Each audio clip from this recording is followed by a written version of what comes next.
Salut à tous, c'est Arix et Kiwi de la chaîne Speed Duel Crew. Aujourd'hui on se retrouve pour une nouvelle vidéo un petit peu spéciale. On va vous parler du nouveau deck de démarrage Speed Duel, les cauchemars tordus, ainsi que du match du Millennium. Alors évidemment on va revenir en détail sur les cartes les plus importantes, pas toutes les cartes évidemment de ces structures, mais voilà, c'est pour vous donner un petit peu notre analyse, nos avis sur ces decks de démarrage. C'est ça, on va pas s'attarder sur chaque carte, sinon la vidéo va être totalement indigeste, ça va durer 1 heure et ce sera pas très agréable pour vous, mais on va vous nommer un petit peu les cartes que nous on a repérées et ce qui sera éventuellement jouable, ce qui va avoir un impact sur les méta, etc. Et restez bien jusqu'à la fin de la vidéo puisqu'il y aura une petite annonce qu'on vous fera à la fin. On a une petite surprise pour vous en fin de vidéo, donc n'hésitez pas à rester jusqu'au bout. Donc on commence tout de suite, on va commencer avec le deck de Bakura, le deck qui est du coup dans les cauchemars tordus. Donc on va commencer avec le boss monster de Bakura, la carte vraiment ultime Nécrophile des ténèbres, ce monstre qui s'invoque depuis le cimetière en bannissant des monstres démons, voilà tout simplement, et vous pouvez équiper des monstres adverses. Non, elle est invoquée depuis la main, elle s'invoque depuis la main et en bannissant des monstres depuis le cimetière. Et elle va pouvoir, voilà, non, c'est pas. Et elle va pouvoir voler un monstre de l'adversaire quand elle va être détruite, c'est ça? C'est ça, exactement. Voilà. Bon, il y a du support pour ce deck là dans le deck, donc il y aura sûrement des petites choses à faire. Après, pas sûr que ce soit que ça domine la méta non plus, quoi. Mais c'est cool d'avoir ce genre de monstre. Et puis on sait pas, peut-être qu'il y aura des compétences. On n'a pas encore des compétences d'annoncer, donc peut-être que s'il y a des compétences intéressantes, cette carte sera vraiment intéressante. Donc c'est plutôt cool. Ensuite, on va se retrouver avec des monstres normaux, pas très intéressants. On va passer dessus. C'est des monstres iconiques de Bakura. On a quelques rééditions. Voilà, on a des monstres de niveau 4 qui vont être jouables. Voilà, pas très intéressant, donc on passe. On a l'habitude d'avoir des cartes fétiches toujours dans les decks de structure des personnages. Exactement, il y a quelques cartes qui sont rééditées d'OCG, enfin qui étaient disponibles qu'en OCG, qui sont en Speed Duel, donc pour les collectionneurs c'est cool. Et là on arrive tout de suite sur une des cartes qui moi m'a fait le plus tiquer quand j'ai parcouru pour la première fois les listes, Gap, le maître de guerre. Donc qui va être une très bonne réponse à la grande peur que tout le monde a là, du golem de lave qui arrive. Sur les deck stalls. C'est ça, sur les deck stalls. Elle requiert un sacrifice, donc potentiellement le golem de lave que votre adversaire vous aura posé sur votre terrain. Et lui, il va mettre tous les monstres de votre adversaire en position d'attaque, même s'ils sont face verso, et ça va pas déclencher les effets flip. Donc ça va vraiment contrer totalement le stall. Et en plus de ça, vous allez pouvoir lui augmenter son attaque en révélant des monstres démons depuis votre main pour taper encore plus fort et sanctionner encore plus votre adversaire. Donc une très bonne carte en réponse au golem et qui va permettre d'équilibrer tout ça, donc c'est chouette. Un très bon effet, une bonne attaque, vraiment un monstre super fort, même en side deck. Ouais, ça va vraiment être une bonne réponse, donc pour tous ceux qui avaient peur du golem, voilà, il y a Gap qui arrive. Ensuite on a pas mal de monstres avec un sacrifice qui sont pareils, qui n'ont pas des effets incroyables. Des démons, on vous laisse vous attarder dessus, mais je pense pas qu'ils seront forcément très joués. On a ensuite le loup à 2 têtes qui va annuler les effets des monstres à effet flip qui va détruire au combat. Monstre niveau 4. Potentiellement joué. Voilà, ça peut être joué, pas non plus sûr que ça casse 3 pattes à un canard. On va revenir sur Arc Démon Lancier qui est quand même l'une des meilleures cartes je pense de cette structure, avec son effet de partager son pouvoir de Perse Def avec tous les monstres que vous contrôlez, monstre niveau 4 donc avec 1600 points d'attaque, c'est quand même bien, c'est quand même pas mal. Un bon monstre ici qu'on va voir dans pas mal de decks. C'est ça, c'est un démon donc qui va rentrer dans tous les decks démons facilement, dans tous les monstres, dans tous les decks ténèbres. Pour taper plus fort et encore une fois contrer même le stun. C'est ça, c'est un monstre qui est apparu dans 5-10, donc c'est assez étonnant de le voir là d'un point de vue timeline de Speed Duel, mais bon. C'est vrai, mais on est content de l'avoir. Voilà, c'est ça va vraiment être une bonne réponse, encore une bonne réponse au stall. Ensuite on a la mécanique des niveaux, des augmentations de niveau qui est implémentée avec l'imitateur des ténèbres niveau 1 et niveau 3. C'est des moteurs de pioche et ça va permettre d'alimenter le cimetière. Pourquoi pas, on va cracher dessus. C'est bien, c'est des bons ajouts pour le deck nécrophile. C'est ça. Masque des ténèbres, une réédition qui est en ultra, pas forcément besoin de s'attarder trop dessus. Par contre ça, je crois que tu l'avais repéré cette carte. Moi j'aime bien Rechargeur Fou, c'est une carte qui permet de mulligan sa main, donc c'est les détruire au combat et envoyer au cimetière. On va envoyer 2 cartes depuis la main au cimetière et ensuite piocher 2 cartes. Donc envoyer les démons au cimetière, puis après piocher potentiellement Nécrophile. Pourquoi pas? C'est ça, et puis ça va au cimetière, donc c'est un démon qui va au cimetière, donc encore une fois ça alimente, c'est dans cette logique là. Ensuite, épée destruction, encore une réédition qu'on a, et là on arrive à une des meilleures cartes de la liste du deck, Offrande aux damnés. Très très bonne carte, Offrande aux damnés, une carte magie jeu rapide qui dit cibler un monstre face recto sur le terrain, que ce soit sur le vôtre ou sur celui de l'adversaire pour la détruire. Par contre, il y a une contrepartie, sauter la prochaine draw phase. Après, avec tous les moteurs de pioche qu'il y a dans cette structure, c'est quand même, voilà, c'est pas qu'on s'en fiche, mais on va dire que c'est un moindre mal. C'est une carte très forte quand même. Hein. On connaît la puissance de charger dans la méta. Là, on n'aura même pas besoin de jouer des monstres normaux, et vous allez voir qu'après, on a une autre carte qui compense totalement la contrepartie de sauter la draw phase. C'est une magie jeu rapide, c'est excellent, c'est un peu la récupérer. C'est ça, elle va rentrer dans vos decks très très facilement, vous en faites pas, si vous pouvez la récupérer, n'hésitez pas. Tourbillon, bon, on passe, hein, c'est vraiment pas la meilleure manière de passer. Éruption des ténèbres, pareil, pour recycler des monstres du cimetière, pourquoi pas. Et là on arrive sur 2 très bonnes cartes aussi du deck. Alors, Voile des Ténèbres et Invitation des Ténèbres sont des cartes qui vont aller avec l'archétype, avec Nécrophile des Ténèbres. On va, je rappelle, durant la draw phase, piocher, si on pioche un ou plusieurs monstres ténèbres, et bien les révéler. Ensuite, on va les envoyer au cimetière et piocher une carte supplémentaire, donc du draw power encore une fois. Même chose pour Invitation des Ténèbres, on va piocher 2 cartes, puis bannir un monstre ténèbre depuis la main. Attention, si vous n'avez aucun monstre ténèbre en main, envoyez toute votre main au cimetière, c'est quand même dangereux. Faites attention d'avoir quand même un monstre ténèbre dans votre main avant d'activer, mais c'est exceptionnel, vous pouvez piocher 2 cartes, c'est un pot de cupidité, c'est exceptionnel. Un speed duel avec 20 cartes dans le deck, ça va être très fort. Et alors, ça nous permet aussi de voir que le titre est en doré, donc potentiellement on aura des raretés dans ces decks là. J'en avais vu quelques autres, ouais, voilà, Hades, etc. On sait pas s'il va y avoir ce genre de rareté, mais éventuellement, pourquoi pas pour le coup.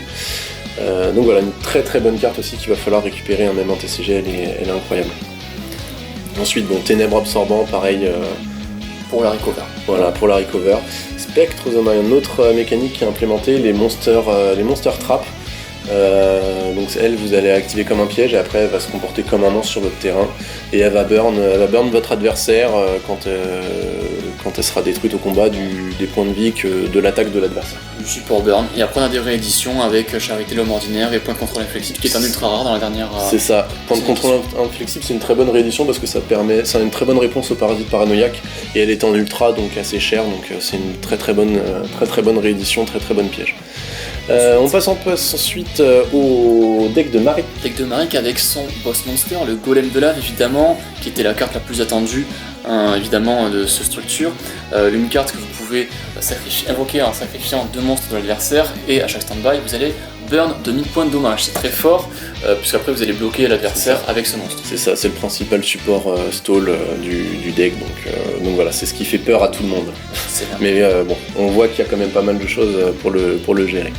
On a ensuite, bon, comme d'habitude, des petits monstres pas très très intéressants. C'est les monstres du deck de Maric. Des monstres au CG. Et là, on va avoir un nouvel archétype Lucius ténébreux, pareil avec les montées de niveau.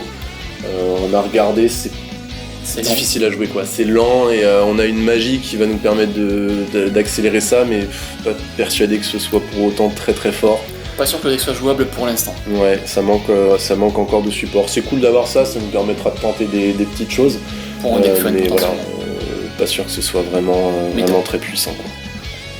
Voilà, d'autres monstres vraiment pas très intéressants, toujours dans cette logique de niveau 5 là, avec des sacrifices, et vraiment pas très très utile quoi. Ça va jouer globalement sur l'effet de défausser des monstres de l'adversaire quand ça va infliger des dommages. Voilà, globalement. Pas très utile. On avait vu, on pouvait s'arrêter sur Méphistes, c'est ça? Tac. Non, c'était pas lui, par contre c'était l'Assaillante des Flammes. Pareil, un autre support pour le burn, quoi. Quand elle est flip, vous retirez, vous alimentez votre cimetière, donc vous meulez 3 cartes de votre deck et vous infligez 800 points de vie à votre adversaire. Toujours cette mécanique qu'on adore. Quoi. Un bon support, voilà, encore une fois, pour les decks burn. C'est ça. Là on a des cartes qui sont pas forcément très intéressantes non plus, on vous laissera vous arrêter sur les effets, c'est du démon, mais bon, ça rentrera pas forcément dans les decks. Pour l'instant c'est un peu faible quand même. C'est ça. Par contre là on arrive sur 2 cartes plutôt intéressante. Géroïde des Ténèbres qui, elle, quand elle va être invoquée, vous allez cibler un monstre sur le terrain et réduire son attaque. Ouais, potentiellement gérer des menaces adverses un petit peu trop fortes. Voilà, c'est pas une fois par tour, donc si vous arrivez à l'invoquer plusieurs fois sur le même tour, vous allez pouvoir vraiment ennuyer votre adversaire. Ça a 1500 de défense, donc c'est correct, c'est une bonne carte. C'est correct, ça risque de rentrer dans les decks burn, dans les decks stall sans aucun problème. Et là on a pareil une autre très très belle carte du deck. On va revenir sur Drillago qui est quand même une super carte, notamment machine ténèbres de niveau 4 avec de bonnes stats, 1600 points d'attaque, 1100 de défense. Son effet permet d'attaquer directement si l'adversaire contrôle des monstres avec minimum 1600 points d'attaque. Et en fait c'est surtout pour du support pour le machine, parce que les compétences de Bandiken là qu'on attendait tous, il nous manquait des machines et là on a quand même un bon monstre, un très bon ajout ici. Ça va être intéressant, c'est sûr. Ensuite pareil, du burn. Du burn, pas très intéressant, mais bon, ça a le mérite d'être là. Ensuite, on arrive aux magies et une autre très très bonne carte du deck. Hommage aux damnés, tous les decks qui jouent avec le cimetière vont jouer ça assurément. Ça vous permet d'alimenter votre cimetière, vous défaussez une carte, donc vous choisissez ce que vous mettez au cimetière et vous détruisez un monstre sur le terrain. Ouais, une très bonne staple ici. Ça va être très très puissant sans aucun doute. Faudra récupérer ça. Quoi. Montée de niveau, la carte dont on vous parlait tout à l'heure, pas sûr que ça suffise à rendre l'archétype Lucius vraiment très fort. Par contre, bon, on verra ce qui vient par la suite en speed duel, mais bon, c'est assez une carte à récupérer, à garder de côté. Pour Dragon Armé notamment, peut-être. Ça peut être utile, ouais, voilà, peut-être quand ça sortira. Ensuite, ça, on s'était pas trop arrêté dessus, ça nous avait pas choqué. Filin de survie, une piège qui peut rebound depuis le cimetière dans les decks endless. Pourquoi pas, après tout, il y a le chevalier épée qui est en speed duel, ça peut être intéressant, mais bon, en dehors de ça, je vois pas trop quelle utilité elle aura. Par contre, Roue du Cauchemar. Du Cauchemar qui est une excellente carte qui est un peu un mix entre le masque du maudit et le cercle envoûtant qui va bloquer donc l'adversaire, il ne pourra plus attaquer ni changer la position de combat et en plus à chaque stand-by vous allez lui infliger 500 points de dommages, c'est quand même très puissant. Donc voilà, cette carte en x3 sera très jouée je pense dans les decks burn. C'est ça, un autre gros ajout très bonne carte piège. Au deck stall. Ça prend une place dans les zones MP, donc voilà, mais bon, ce sera joué dans stall, ça c'est sûr. Vendeur des cercueils, pareil, dès qu'il y aura une carte qui sera envoyée au cimetière, vous allez infliger des dommages au point de vie de l'adversaire. Même mécanique de burn. C'est ça. Ensuite, on a Slim Metallic, qui va être une carte intéressante pour tempo, puisque c'est pareil, c'est un monstre piège, elle aussi, avec 3000 points de défense, donc ça va arrêter quand même beaucoup de choses. Par contre, 0 point d'attaque, donc ça craint un peu d'état quoi. Ça craint un peu d'état quoi. Par contre, là où ça va être très intéressant, c'est que ça va permettre de tempo pour faire des invocations de sacrifice derrière, puisque ça sera compté comme un monstre, donc vous pouvez le sacrifier pour vos trucs. Donc ça va être une carte plutôt sympa aussi. J'ai l'impression qu'elle sera en ultra, en rareté peut-être, ça on n'en est pas sûr, mais ça, je trouve ça vraiment intéressant qu'ils mettent cet archétype-là, cette mécanique-là dans le speed duel, des monstres pièges. Une très bonne carte que je continue. C'est ça, bon, Rugissement d'Orgueil, pareil, on s'était pas trop arrêté là-dessus, il y a 1000 fois meilleur en speed duel. Et ensuite, on a une autre excellente carte, ça, attendez-vous à la voir elle est fantastique.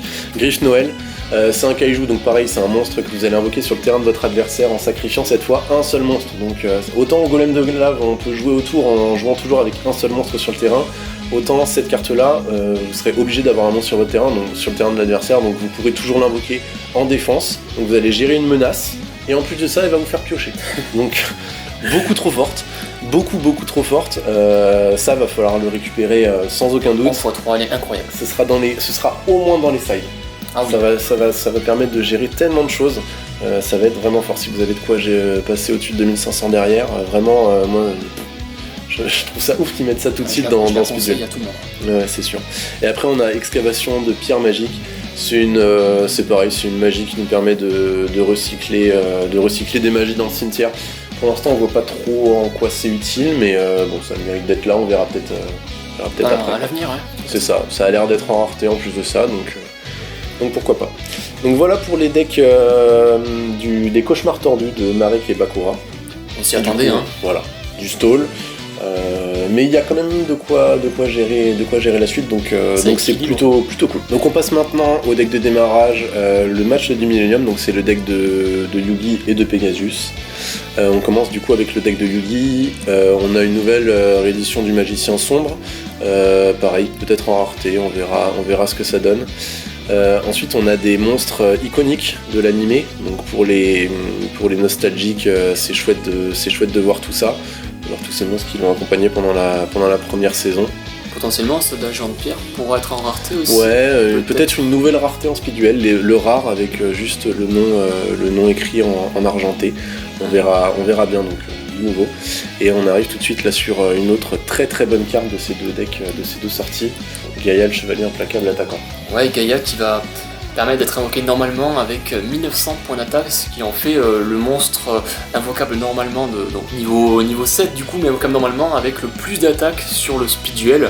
Donc c'est quand même un super ajout. C'est clair, surtout qu'avec sa défense, la 2100, s'il prend une tempête, bah voilà, faudra passer au-dessus de 2100, donc vraiment une très bonne carte, et on verra qu'il y a une carte magique qui est un petit support aussi pour ce monstre-là, qui va lui permettre de faire des dégâts perçants, donc c'est chouette de voir ça, quoi. Franchement, cool, c'est un bon ajout. Des rééditions, Senju pour du support rituel, elle était en rareté, elle était en super dans la première extension de mémoire. Là elle sera en commune, donc facile à récupérer. Si vous manquez des monstres pour faire vos decks rituels, c'est parfait. Ça baissera le prix de la carte aussi. C'est clair. Le vieux magicien vindicatif, donc pareil, un insecte mangeur d'hommes pour le magicien. Bien sûr, et qui peut comboter avec l'apprenti du magicien. C'est ça, il pourra s'invoquer spé face verso depuis le deck avec l'apprenti magicien. Bon, pareil, du support pour le stall, mais bon, lui plutôt cool aussi. Kuribo, une autre end-trap, même si c'est loin d'être la meilleure, hein, vous l'avez vu, hein, on préférera tous les jours Sphere Kuribo, hein, la meilleure end-trap du jeu, hein, sur Duel Links. Elle est encore jouée en 3 fois dans certains decks après 4 ans, quoi. Donc c'est pareil, là vous allez pouvoir la récupérer pour que dalle, c'est vraiment une des meilleures cartes du deck aussi. C'est la meilleure réédition dans ce deck de démarrage. Hein. C'est ça, elle était dans la sneak peek, donc si vous l'avez loupé, là vous avez plus aucune excuse, faut la récupérer en 3 fois sans aucun doute, quoi. Elle peut se bannir depuis le cimetière pour les monstres rituels, elle est trop forte. On a d'autres rééditions comme le Magicien de la Foi, il n'était pas très utilisé, mais c'est toujours cool de l'avoir. Et après on arrive sur du coup le soldat du lustre noir. Ouais, nouveau monstre rituel ici avec 3000 points d'attaque. Ouais, monstre vanilla, il n'a pas d'effet, mais il pourra gagner des effets en fonction des matériels rituels que vous allez pouvoir utiliser. C'est ça, on les connaît, les petits djinns. Les djinns, voilà, notamment, pour éviter les pièges. Et puis on en a un autre, le petit exorciste, qui va permettre de défausser les cartes de la main adverse. On a du nouveau là-dessus, et on a un autre gros support rituel à la fin du deck, on verra ça à la fin, qui pourra nous aider, et qu'il faudra aussi récupérer sans aucun doute. Donc polymérisation, on passe rapidement. Libération d'âme qui va permettre de gérer le cimetière adverse. Oui, une bonne carte de side deck ici. C'est ça va être utile. Flèche brise sort, une réponse au masque, mais pas très très intéressant.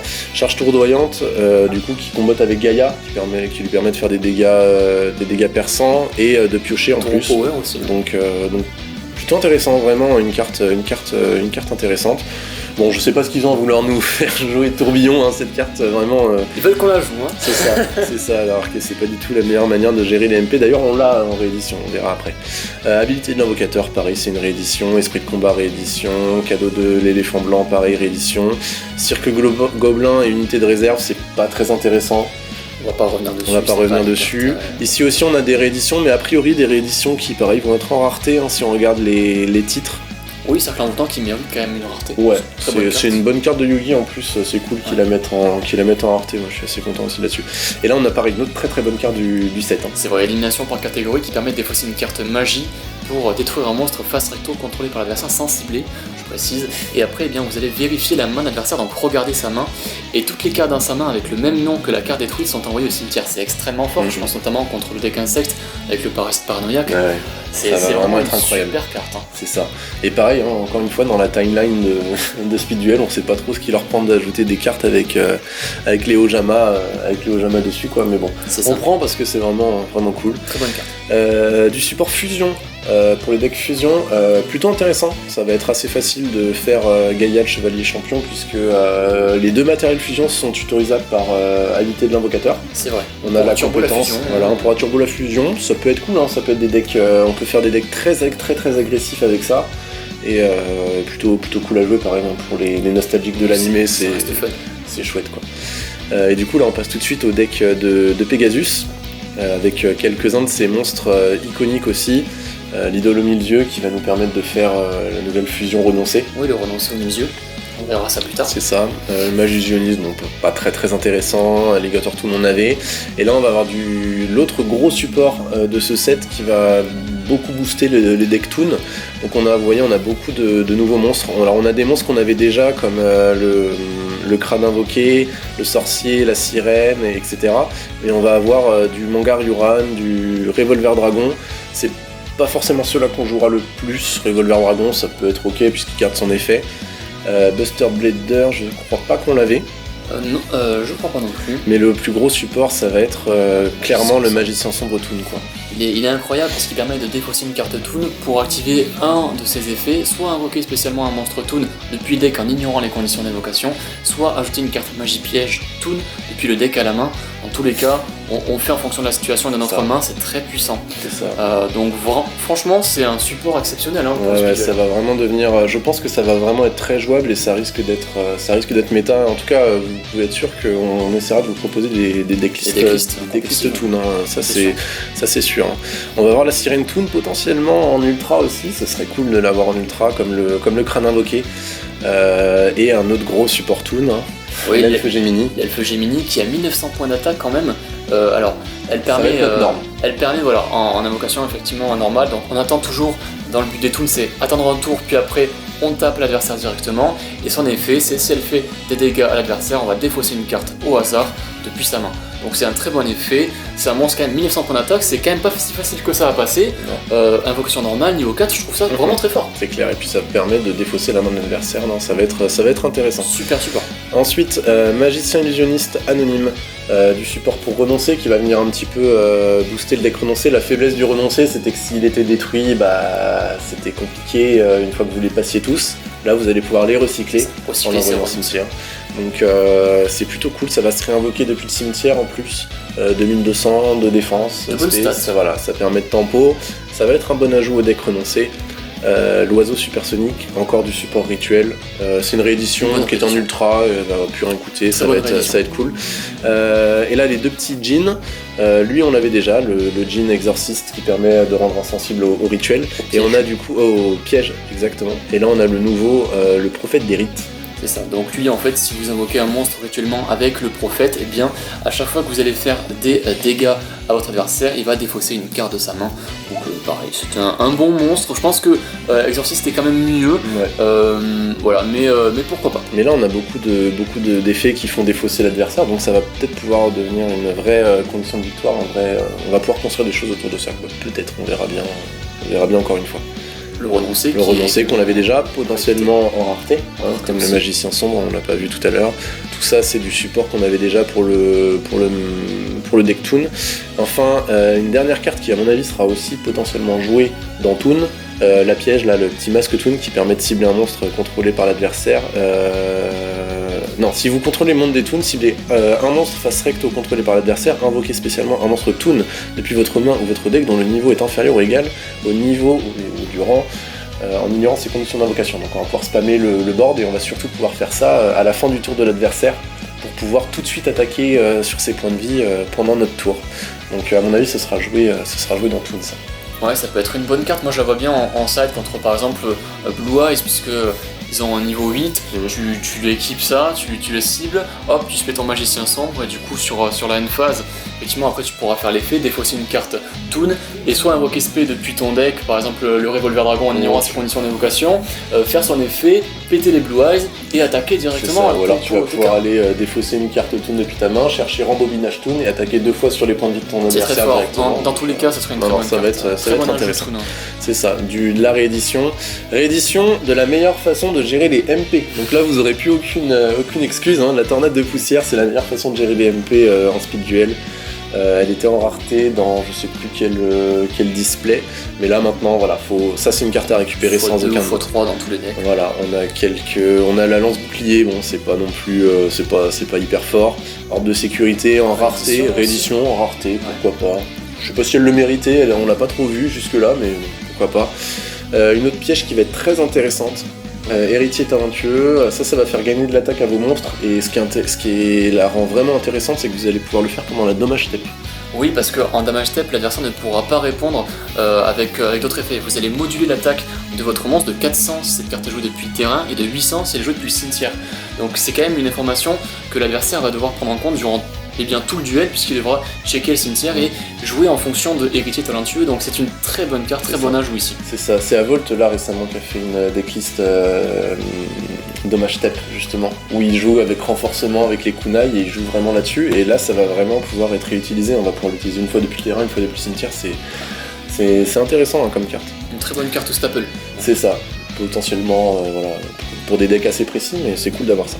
Ensuite, du coup, le renoncer au milieu, la fameuse fusion renoncée. Alors, on était hype au début. C'est vrai. Et puis, en fait, on a regardé et alors, on sait pas encore quels vont être les decks qui vont être forts, comment les cartes vont s'intégrer dans la méta. Mais je vois pas en fait ce qu'elle apporte de beaucoup plus par rapport à un renoncé classique. Bah en fait, c'est juste que les monstres sur le terrain ne peuvent ni changer de position de combat ni attaquer. Donc en fait, c'est vraiment full tempo. Vous mettez ça, vous êtes tranquille. C'est un renoncé on va dire en format tempo. Ouais. Voilà, c'est pas exceptionnel. Ça nous oblige de jouer l'idole au milieu, qui est un petit monstre vraiment pas très intéressant. C'est ça. Après voilà, encore une fois, on sait pas quelles cartes seront vraiment fortes, puisqu'on n'a pas encore d'infos sur les compétences. Et s'il y a une compétence qui tourne autour de ce monstre-là, ça peut le rendre craqué. Ça peut le rendre craqué. On se souvient tous du Dragon Serpent Nocturne ou de Kairushin dans les decks hauts. Hein, ça peut totalement changer du tout au tout.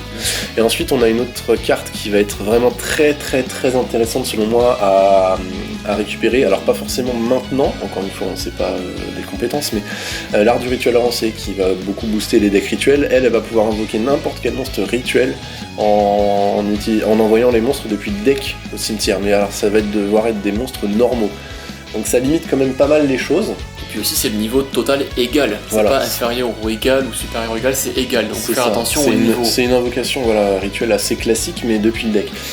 Ça va quand même nous permettre d'invoquer un soldat du lustre noir à 3000 points d'attaque facilement, puisqu'on a juste envoyé 2 monstres normaux de niveau 4 depuis le deck au cimetière. On en a quand même pas mal qui sont très intéressants, et surtout on verra ce qui arrive en rituel par la suite, mais ça va être une carte. C'est une carte qu'il faut récupérer dans tous les cas. C'est ça.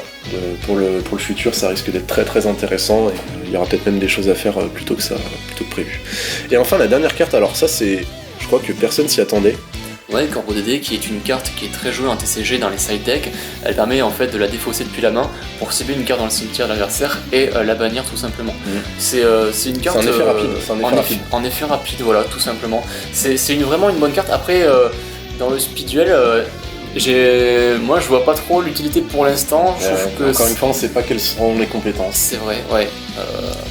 On a vu avec les decks de Bakura et de Marik que ça joue pas mal avec le cimetière. Invoquer, bannir depuis le cimetière 3 monstres pour invoquer Nécrophire. S'il y a une compétence qui tourne autour de ce monstre-là, peut-être que le Corbeau Dédé prendra tout son sens, puisqu'il faudra ban avant que Nécrophire arrive sur le terrain.